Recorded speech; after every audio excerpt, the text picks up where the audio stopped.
हजारों सालों से पैसे ने अपना रूप लगातार बदला है। बार्टर सिस्टम के उस आम लेन देन से शुरू होकर सोने के चमकते सिक्कों तक, फिर उन कागज के फियाट नोट्स पर आए, और आज हम स्क्रीन्स पर डिजिटल नंबर्स देखते हैं।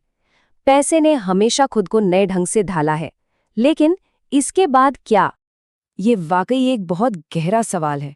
हम एक ऐसे मोड़ पर खड़े हैं जहां हमारा पूरा आर्थिक सिस्टम यानी ये ग्लोबल इकोनॉमी अपना सबसे बड़ा बदलाव देखने जा रही है। ये सिर्फ करेंसी बदलने की बात नहीं है, ये इस बारे में है कि हमारा समाज कैसे काम करेगा। एक ऐसा बदलाव जो पूरी इंसानियत की आगे की दिशा तय करने वाला है। द ग्लोबल मनी मशीन के इस चौथे और आखिरी सीजन के सफर में हमने अब तक काफी कुछ कवर किया है। हमने क्रिप्टो करेंसी की उस डिसेंट्रलाइज्ड दुनिया को देखा, ब्लॉकचेन को समझा, सीबीडीसीज पर बात की, और ये भी देखा कि एआई और डिजिटल ओनरशिप कैसे पूरी तस्वीर बदल रहे हैं। पर अब वक्त आ गया है पीछे हटकर इस पूरी तस्वीर को एक साथ देखने का। आखिर ये सारी टेक्नोलॉजी इंसानियत को ले कहाँ जा रही है? चलिए अब देखते हैं मशीन का विकास, टेक्नोलॉजी कैसे वैल्यू को बदलती है। जब भी हम पैसे के इतिहास को देखते हैं, एक बात बिल्कुल साफ होती है कि पैसा ऐसे ही अचानक नहीं बदलता। ये तब बदलता है जब हमारा समाज बदलता है, हमारी टेक्नोलॉजी बदलती है। ये विकास सच में कमाल का है। सोचिए, 20-30 हजार साल पहले मेसोपोटामिया में लकड़ी की उन टैली स्टिक्स पर कर्ज का हिसाब होता था। फिर 600 बीसी के आसपास पहले ऑफिशियल सिक्के और सोना आए।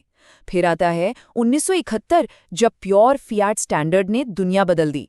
और आज हम इंस्टेंट डिजिटल पेमेंट्स की दुनिया में जी रहे हैं। हर नए दौर ने पुराने सिस्टम को पूरी तरह उखाड़ फेंका और एक नया आर्थिक रास्ता बनाया। अब आगे बढ़ते हैं डिजिटल अपग्रेड, पैसे के भविष्य की मैकेनिक्स पर। देखते हैं कि हमारे इस फाइनेंशियल सिस्टम को जो ये नया डिजिटल अपग्रेड मिल रहा है, वो असल में दिखता कैसा है। अगर हम फिजिकल कैश और आने वाले प्रोग्रामेबल डिजिटल मनी को कंपेयर करें, तो फर्क बहुत बड़ा है। एक तरफ वो कैश है जिसे हम अपने हाथों में पकड़ते हैं, दूसरी तरफ डिजिटल मनी और सीबीडीसीज हैं। आने वाले वक्त में फुली डिजिटल इकोनॉमीज में फिजिकल कैश शायद ना के बराबर रह जाएगा। उसकी जगह लेगी ऐसी करेंसी जो इंस्टेंट होगी, ग्लोबल होगी और सबसे ज़रूरी बात प्रोग्रामेबल होगी।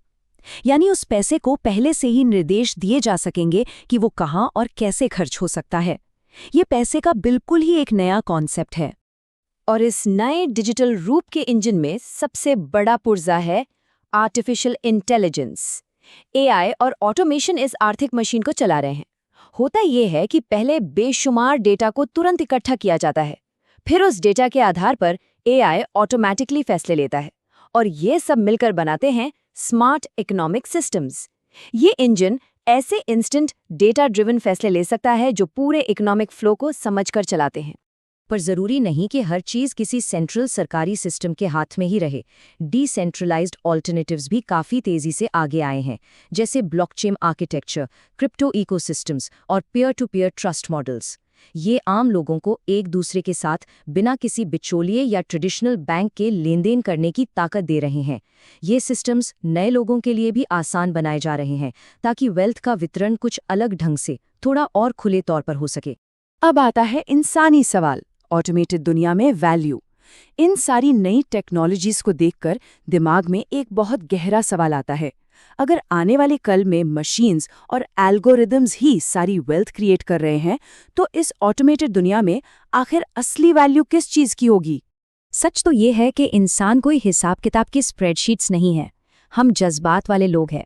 हमारी असली वैल्यू हमारी कहानियों में है, हमारी क्रिएटिविटी, ज्ञान और एडेप्टेबिलिटी में है, और सबसे बढ़कर हमारे आपस के ट्रस्ट में बसी है। दुनिया की कोई भी एडवांस एआई महसूस नहीं कर सकती, नए सपने नहीं बुन सकती। भविष्य की इकोनॉमी में यही इंसानी खूबियां सबसे बड़ी और कीमती वैल्यू का स्रोत बनेंगी। अब बात करते हैं जोखिम और हकीकत की। नए दौर में कदम रखना। भविष्य के सपनों से निकलकर थोड़ा जमीन पर आते हैं और उन कॉन्फ्लिक्ट्स को देखते हैं जो इस डिजिटल ट्रांजिशन में सामने आएंगे। ये बदलाव बिल्कुल आसान नहीं होगा, और इसके अपने कुछ रियलिस्टिक जोखिम हैं जिन्हें समझना बहुत ज़रूरी है। नए दौर की चुनौतियां बिल्कुल हमारे सामने हैं। अगर ध्यान ना दिया गया तो ये टेक्नोलॉजी आर्थिक असमानता यानी इनइक्वालिटी को और बढ़ा सकती है। दूसरा बड़ा मुद्दा प्राइवेसी का है, क्योंकि डिजिटल सिस्टम्स में हर चीज़ ट्रैक होती है।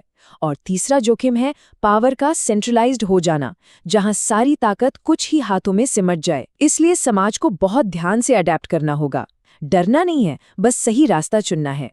क्योंकि पैसे का भविष्य असल में सिर्फ टेक्नोलॉजी के बारे में नहीं है, ये इस बारे में है कि हम कैसा समाज बनाना चाहते हैं। ये इस विश्लेषण का सबसे अहम पॉइंट है। ये तय हमें करना है कि हम अपनी टेक्नोलॉजी को किस तरफ ले जाना चाहते हैं। ये बात आगे चलकर सब कुछ तय करेगी। ये हमें लाता है इस विश्लेषण के आखिरी पन्ने पर, जागरूकता और ताकत। हम द ग्लोबल मनी मशीन के इस पूरे सीजन के बिल्कुल आखिरी पड़ाव पर हैं। ये वो मोड़ है जहां सब कुछ हमारी समझ पर निर्भर करता है। पैसा शुरू से ही सिर्फ एक औजार रहा है जो वक्त के साथ विकसित होता गया, लेकिन सबसे बड़ी बात यह है कि जब इन आर्थिक सिस्टम्स को समझा जाता है तो ये आम लोगों को एक जागरूकता और ताकत देता है। भविष्य में वही आगे रहेगा जो इस सिस्टम की मैकेनिक्स को समझता हो। ये जानकारी ही असली ताकत है। अगर इस विश्लेषण ने और इस पूरी सीरीज ने पैसे और टेक्नोलॉजी के भविष्य को एक नए और बेहतर नजरिए से समझने में मदद की है तो इसको लाइक जरूर करें।